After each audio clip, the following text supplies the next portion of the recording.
तर नमस्कार अमरावतीचा. तर आजच्या दिवसात सुरुवात करूया. मी तुषार थेट कोकणातून तुमचं पुन्हा एकदा मनापासून स्वागत आहे. सकाळचे साधारण 9:30 वाजले होते आणि एवढं धुकं पडलं होतं ना, बाप रे बाप. कारण आता शिमगा जवळ आला आहे तरीही धुकं अजून पडतं आहे. शेवटी आपण निवळीमध्ये पोचलो आणि एका दुकानामध्ये एवढे नारळ भेटले ना, कारण सध्या नारळांची कमतरताही जाणवते, परंतु इथे एवढे गावठी अस्सल नारळ होते. साधारण 35 रुपये काहीतरी किंमत होती आणि हे नारळ होते आपल्या गारवा रसवंतीमध्ये रावण काकांच्या दुकानामध्ये. तर आता निवीतले ऑर्डर वगैरे झाले आणि घरी संपली होती अगरबत्ती. तर अगरबत्ती जर होलसेलमध्ये पाहिजे असेल तुम्हाला तर निवळीमध्ये मिळते. जोशी अगरबत्ती उद्योग आणि सुंदर आणि मस्त अगरबत्त्या असतात. आम्ही इथूनच घेऊन जातो. आणि हे दोन मस्तपैकी वास तर जबरदस्तच येतोय.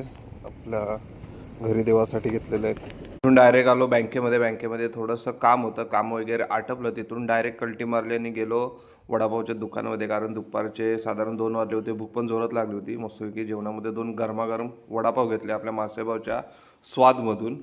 तर आता दुपारचं जेवण वगैरे आटपलेलं आहे आणि आता निघालोय पुन्हा एकदा माल टाकायला, कारण आता शिमगे वगैरे जवळ आलेत आणि गरमीसुद्धा जोरात वाढले. त्यामुळे आता सगळी गडबड होणार आहे.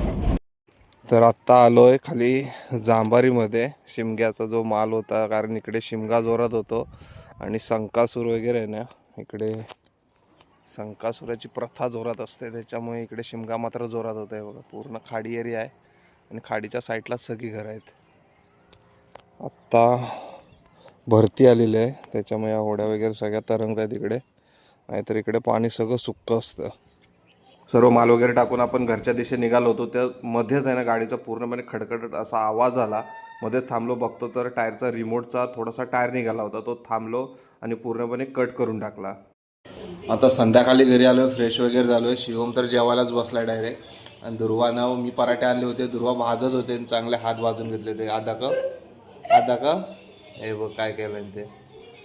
आणि आईचं काम चाललं आहे आपलं भाजीचं. मस्तपैकी गावठी पापडी आहे ना, कोण दिलं? आत्तेनं रानपाटमधून दिले. मस्तपैकी गावठी दाणे पण बघा, मस्त चांगले अस्सल दाणे आहेत. या आपल्या वालीच्या शेंगा, या काय आपण कच्च्या सुद्धा खातो. आता थोड्या वेळानं जेवणार आणि आज दुसरा होम आहे.